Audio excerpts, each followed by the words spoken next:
Nagpadala ng liham ang Presidential Communications Office sa Net25 upang hilinging tanggalin si Eden Santos mula sa Malacanang Beat. Ang dahilan, ang umano'y paglabag sa coverage protocol ng personal na tanungin ni Santos si Marcos Jr. sa isang event sa Tarlac. Ngunit maraming mamamahayag ang nagsabing hindi sapat ang naturang rason para tanggalin ang isang reporter, lalo na kung kilala ito sa pagtatanong ng diretsyo, may laman at walang kinatatakutan gaya ni Eden Santos. Si Santos ay ilang beses nang nag-viral dahil sa matitinik ngunit makabuluhang tanong sa mga press briefing, partikular sa mga sagutan nilang dalawa ni Palace Press Officer Attorney Claire Castro. Dahil dito, tinuturing siya ng marami bilang boses ng independent journalism sa loob ng palasyo. Sa likod ng mga insidenteng ito, may kumakalat ding usap-usapan ng bangayan sa loob ng PCO. Tanong na ngayon ng marami, ito ba'y simpleng usapin ng protokol o tahasang panunupil sa malayang pamamahayag?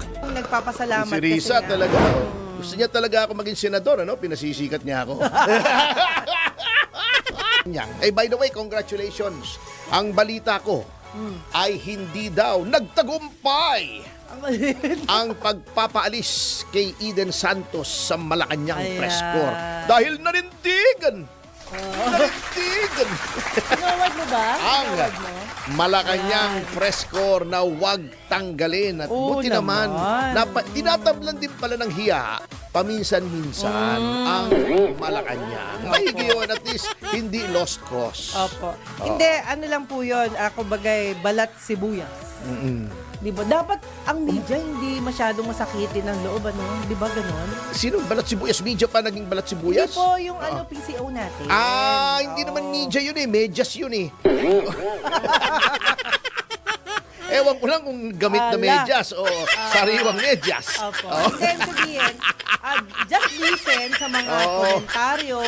Huwag nilang isipin na binubuli sila. Kung mali man yung sinabi ng ibang tao, di take it and then magpaliwanag sila. Oo, kaya malayong malayo ako, natatawa ako, sinasabi nung mga... Eto, hindi, naalala ko lang. By the way, sa isang survey Yeah. na isinagawa, ng Social Weather Station. Ang may gusto sa impeachment complaint ay 32% ng mga Pilipino. Oh. Yan. Ngunit ang ayaw, Eh, syempre, yung... sabi nila ayaw ay 42%. Oh, okay. Mas marami ang ayaw sa hindi. Opo. Yung iba, undecided. Undecided. Kasi hindi nila maintindihan si Claire Castro. Kaya undecided sila. Huwag kasi kayong makinig na sa Malacanang briefing. Alam nyo, ang suspecha ko, hindi naman sa malisyoso tayo. Suspecha ko ang nagpopondo dyan kay Atty. Castro. Huwag naman siyang magagalit at sinasabi ko ganito o ganun siya, no? Palagi conspiracy yan Doon sa Tylenol, sa Aspilet. Oo. Kasi sasakit ang ulo mo Siyempre, pag sumakit na ang ulo mo, bibili ka ng gamot, yung mga mefenamic acid. Di ba? Biogesic. O palagay ko, sila may pakana kung bakit by briefing ang Malacanang. Para sumakit ang ulo ng mga tao, bumili ng gamot. Lumakas ang sales nila. Oo. So, lamang po ng 10% ang ayaw sa impeachment kesa sa may gusto. Pero sabi naman nila, wala daw silang pakialam. Hindi naman ako nagugulat. Kailan naman kayo nagkaroon ng pakialam sa gusto ng taong bayan? Ang Pangulo nga natin, di ba, yung latest survey, 8 out of 10 walang tiwala sa kanya.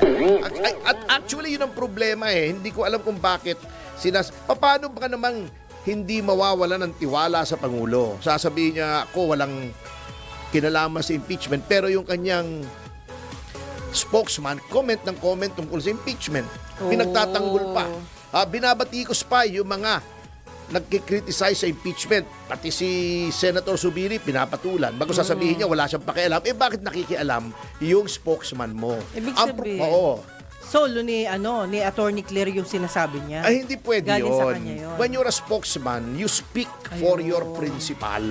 Hindi mo lalagyan ng opinion. Kaya Opo. hindi ka dapat nagba-vlog, etc. Kung ano-ano. Opo. Ako, hindi bale kasi kinlaro ko, I speak for PDP pagdating lamang sa impeachment. Impeachment lang. Pagdating sa ibang bagay, opinion ko yun. Wala lang personal. Pero si Atty. Castro, walang qualification yung pagka-spokesman niya. Di ba? Pag spokesman ka ng presidente, lahat Opo. ng sinasabi mo, yun ang dapat opinyon ng presidente. Galing sa presidente. Oo, natatandaan mo noon, noong spokesman si Harry Roque, Opo. may sinabi siya tungkol sa personal na kaso niya na akong kalaban niya. Gusto daw ni Pangulong Duterte. Ang sabi niya, dapat daw ay makulong agad si Governor Reyes. May isang kasong ganon, Governor Reyes ng Palawan. Sabi ko, Harry, siguraduhin mo muna na yan talagang sinabi ni Duterte. Baka sinasabi mo lang yan kasi ikaw ang kalaban. Ikaw ang abogado nung kalaban ni Governor Reyes. Klaruhin mo yan, ha? Kung hindi, graft yan. Ginagamit mo yung So, ano posisyon nangyari, mo. sir? Ay, wala. Sabi niya, ganito ganon. Ewan ko. Umangat yata yung pinuka ni Harry. Nung... Anyway, ganun pa man, bagamat may mga hidwaan kami niyan nung nakaraan ni Harry Roque, hindi ko pa rin gusto yung ginagawa sa kanyang pagpe-persecute. Hindi tama Opo. yung ginagawa sa kanya. And I stand with him dyan sa pakikipaglaban niya, sa persecution niya. Yan. Oo, nakakatakot na nga mag-comment ngayon eh. Sabi ng mga netizen. Bakit matatakot ka? Kasi daw meron daw katapat na demanda. Ano ba Hindi yun? pwede yun. Alam nyo, ako naman, walang problema sa akin yan. Napag-usapan nyo rin yung demanda. Opo. Unang-una, di ba sinabi ko nga kay Rizon Tiveros, i-demanda mo ko. Opo. Bakit ko siya hinamon? Bakit nga ba? Totoo naman yung sinasabi ko. Yung sinasabi niyang cyber libel. Totoo namang may video, di ba ka? Oo. At walang malis. Anyway, hindi ko nasasabihin yung depensa ko. Aayaan mo siyang manghula. Number 2, gusto kong i-expose si Riza Ontiveros for what she is. Na hindi siya karapat-dapat maging pangulo sapagkat hindi niya kaya na kinikriticize siya. Si Pangulong Duterte, wala namang idinimanda yun eh. Wala. Na kahit sino for libel.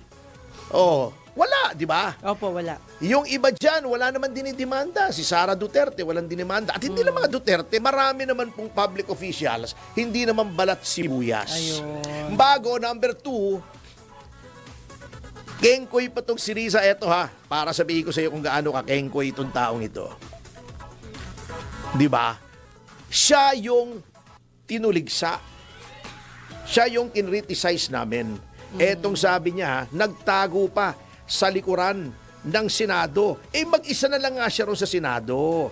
Eto pa sinabi niya, ayon sa GMA News Online. Sabi ni Riza Ontiveros, and I quote, "Yang video na yan, yung pagkalat niyan, yung pagdagdag pa ng mga kasinungalingan ng vloggers na ito ay atake din sa mandato at kapangyarihan ng Senado. Ang Senado na nakikipaglaban para sa mga taong hindi kayang ipaglaban ang sarili nila. Walang senador na papayag dyan. Hindi papayag ang Senado dyan." Unquote. Okay, Riza. Ang daming senador hindi naman nagdidemanda ng libel.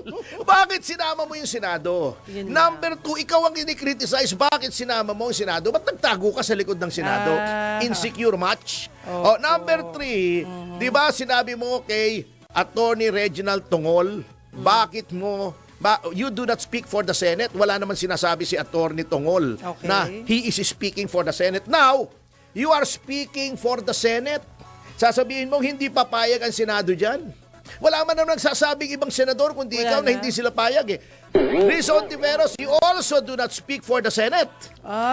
Bakit yung ayaw mong gawin ng ibang tao, ginagawa mo? Yan, na-reveal na kung anong tunay na pagkatao mo, Riza Ontiveros. Cannot take criticism. Bengatibo ka. Totoo naman may video.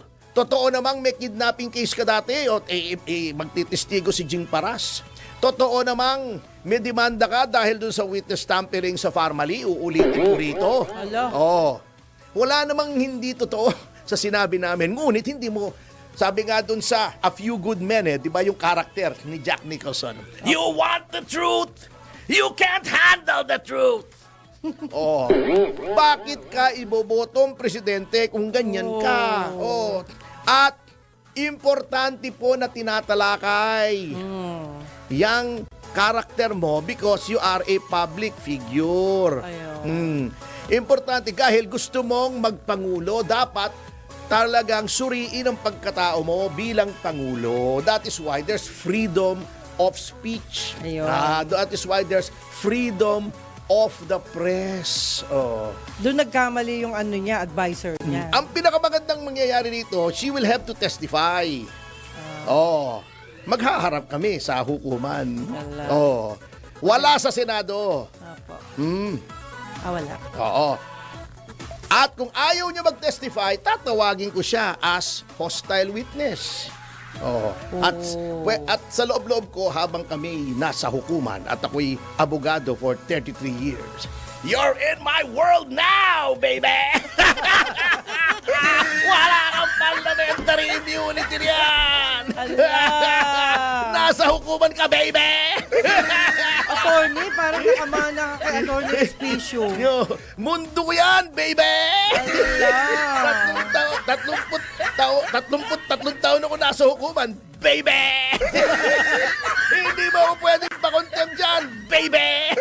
Mga kaibigan, masaya lang po si Attorney. Yan. Dahil maaga siyang dumating. Siya ay pumasok sa patibong!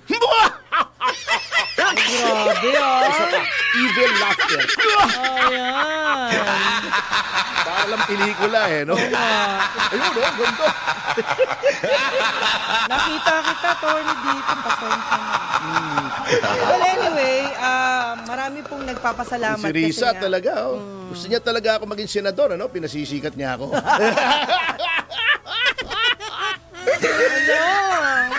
Mahirap yan. Sakit Mahirap. ng tiyan ko. Attorney, mahirap na trabaho yan. Alam mo, parang mas inspirado kung magkomentaryo pagka Mahirap na naka-Dennis trabaho Antinor yan. Pink ako. Oo, di ba? Yun ang tawag siguro dito sa DWIC. Ayan. The Dennis Antinor Pink. Ay, nako. Anyway, Ayan. speaking of which, Okay. speaking of which, eto sa patuloy nilang paninira kay Sara at sa patuloy nilang pagpapaangat sa sarili nila, alam mo ba ang naging resulta, Ma'am Jubes? Ano po yun? Wala. Ito, kasi ito yung latest. Lalong disgrasya. Are ang latest survey, Okay. from Tangiers. Yan, sample size 2,000. Opo. Yan, margin of error, 2%, plus Ala. minus. 2028 Presidential Preferential Survey, June 20 to 2022. Hello. Yan. From, naku, haba nun Grabe, Ang number 9 na gusto ng Pilipino na maging Pangulo ay si, drum roll please, Amy Marcos, 1%. 1%. Masyadong mababa si Senator Marcos. Uulitin ko sa mga hindi nakakuha, masyadong mababa yung rate. Si ate, si Manang. pero loves ko yan, loves ko yan. Mabait naman yan. Number 8, Okay. 1% and 1%. Opo. Robin Padilla. Wow. Pumasok sa 8, Number 8. Okay. Number 7, na may 3%. 3% nomás. Si Senyor. Si Cheese Escudero. Wow. Say. Meron namang 3%. Ang ating kaibigan, si Risa Ontiveros. Oh, yeah. Eto, ang number 5, si Ispekir Martin Romualdez. Yan. Okay. Number 4, sa 9%, Rafi Tulfo. Wow. Ayos sila. Number 3, sa 13%, Bongo. Ayos. Yan. Number 2, sa 19%. At mayor ng Naga, kagagaling ko lang doon, baha. Ala, sayang. Lenny Robredo! Number 19%. Opo. Lenny Robredo! Ayan. Huwag na natin lagyan ng echo yun. Di magandang. Parang ano lang, isusu. Isususu. At number 1 na may 35%. Kaya laging gustong gibain. Walang iba kundi si Sara Duterte. Hindi malaman kung saan dapat tanggalan ng Pero, attorney. ng eco, yung Robredo. Kaya Duterte. Ayun. Mahirap. Alam mo ba na mas malaki pa itong isang kandidato kaysa kay Rafi, kay Speaker, kay Risa, kay Cheese, kay Robin at kay Marcos.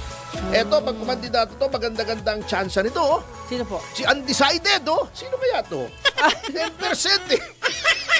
Undecided. Si Undecided. Okay, marami yan, sir. Ang merkado kaya to, siguro, baka I think so. may lahi to kasi yung apelyido niya eh, iba, Undecided. Undecided. Oo. Okay. So, ibig sabihin po ay, sa kabila ng paggigiba nila, Lalo ay, umaangat. hindi natitinag. Ayun. Kasi alam nyo, kitang-kita po kayo, you are doing everything wrong. Pero okay yung po. Okay lang yan, ha? Kasi, sabi nga nila, every cloud has a silver lining. O, di ba? Yan ang sabi ni Pangulong Marcos, di ba? Okay. Kasi di ba sabi niya, bagay na bagay dito sa atin ang solar. O. Kasi, kahit umulan, may araw pa rin. Ganon-ganon pa siya. Talaga, sir. Ikaw talaga. Kasi Artista ka dati niya talaga. yun, nasa YouTube, hanapin mo. Hindi, artista ka talaga. Kita, kuwang-kuha mo eh. Ikaw talaga. Kaya sige. kahapon, di ba, bumabagyo? Opo. Tinitingnan ko eh. Pero walang araw eh. Oh, Ano yung kasi, kaya ikaw tayo? naman. Hindi, sabi niya eh. Bakit ka hindi maniniwala Sa sa bahay Pangulo? namin, bagyo. Hindi, baka naman natatago lang sa mga ulap na maitim. Oh. Ganun. Pero tama naman, may araw pa rin. Hindi naman nawawala yung araw eh. Nasa May solar liwanag. system yun eh. Nasa solar system yung araw eh. Opo, Laging may opo. araw.